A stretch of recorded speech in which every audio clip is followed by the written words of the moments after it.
Protesters have filled the streets of downtown Chicago after the unrest forced Donald Trump to postpone his rally tonight in the Windy City. Good evening, I'm Brittany Pieper. And I'm Jenna Mitta. A packed audience filled with supporters and opposers gathered in an arena at the University of Illinois Chicago when an official announced to the crowd that the event was postponed.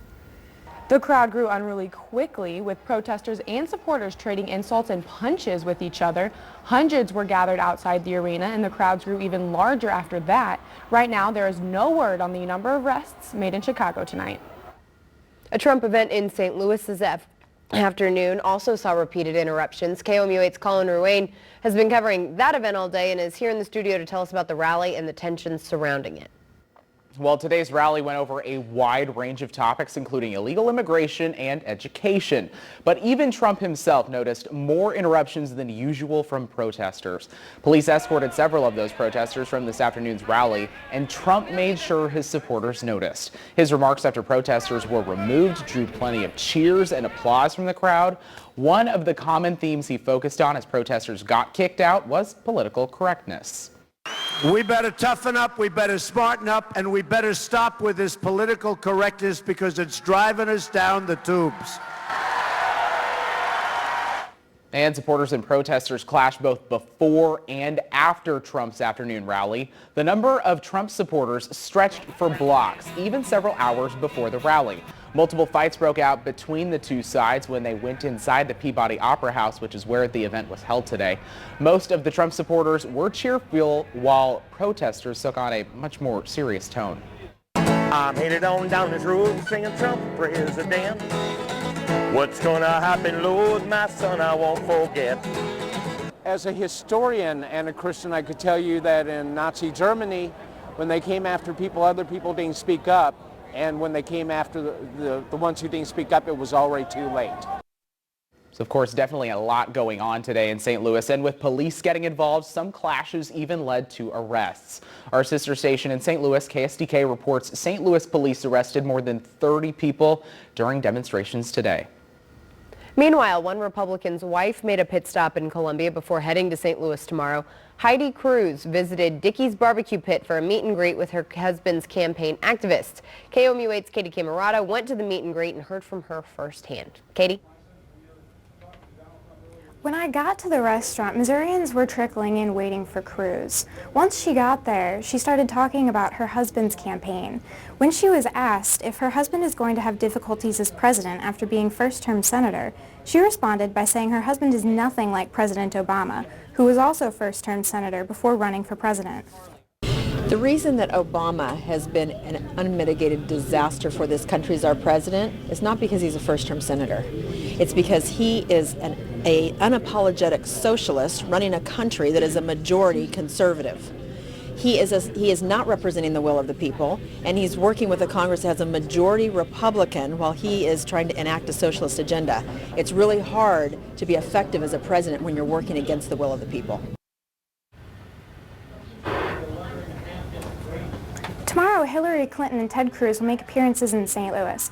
For further coverage of the Smart Decision 2016, follow KOMU 8 this weekend. We want to remind you, KOMU 8 News will host a gubernatorial debate with the Columbia Chamber of Commerce and the University of Missouri. This is for the Republican candidates.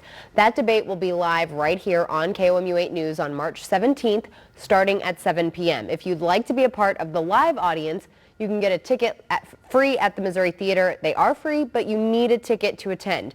If you want to submit a question, you can send it to us on Twitter using the hashtag KOMOGovDebate. After weeks of mysterious damage to downtown parking meters, Columbia police have arrested a suspect today. The Columbia Parking Utility Department says 52-year-old Harold Stewart managed to destroy a total of 13 meters. They say the damage from the multiple incidents totals more than $9,000. Parking utility employees say it's normal to have a meter damaged every once in a while, but this is a new record. I've been working here 11 years. This is a huge amount for us to be stolen in a year. Heibel says the most difficult part of the meter construction is actually putting the meters in the ground where they are surrounded by concrete. She says Stewart was able to pull several of the poles completely out of the ground, and they are still looking for pieces of missing meters.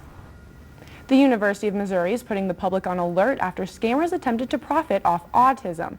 Officials from the MU Thompson Center for Autism and Neurodevelopmental Disorders say they were victims to people pretending to be a part of their organization.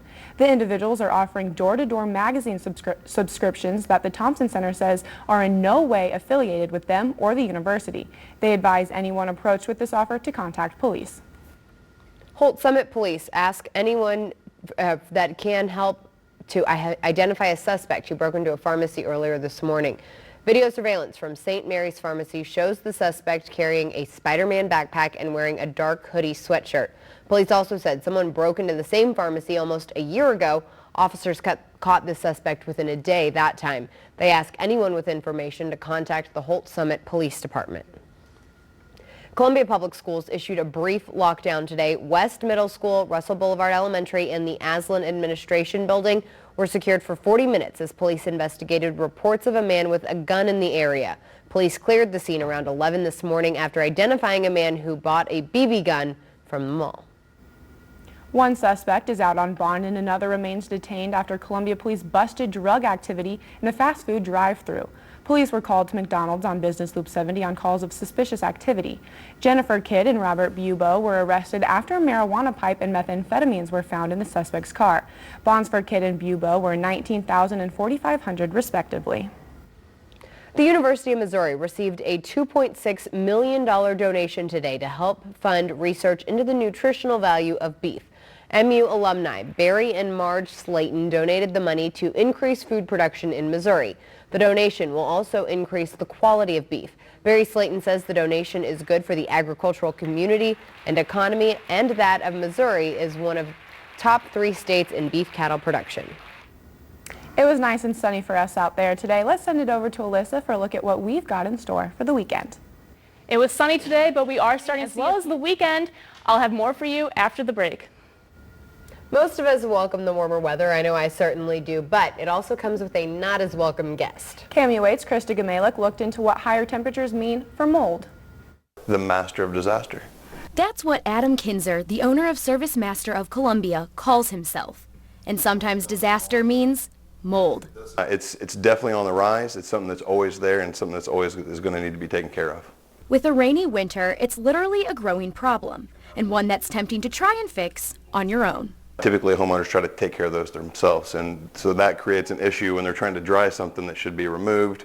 It's not only your home, though. In some cases, it's your health. What it comes down to is that what bothers one person may not bother another, and there's not, Missouri or federal laws or regulations pertaining to mold in that case.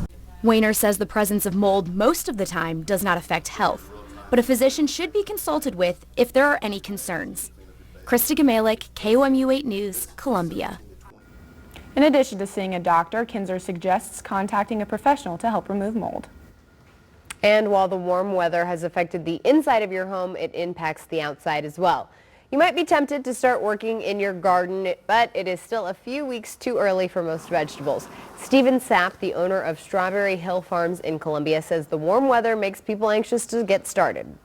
But there's already people requesting tomato plants and pepper plants and other things that it's really just too early to do. I want to get stuff in, but this time of year, if you get it in too early, especially with vegetables and things, you can lose them. According to the Farmer's Almanac, the frost-free date when you can start planting those more tender plants is April 13th. Nancy Reagan was laid to rest today, the political icons in the first row of the funeral. And a humanitarian effort by a couple ends in a way they did not expect, the reason they were sent to court.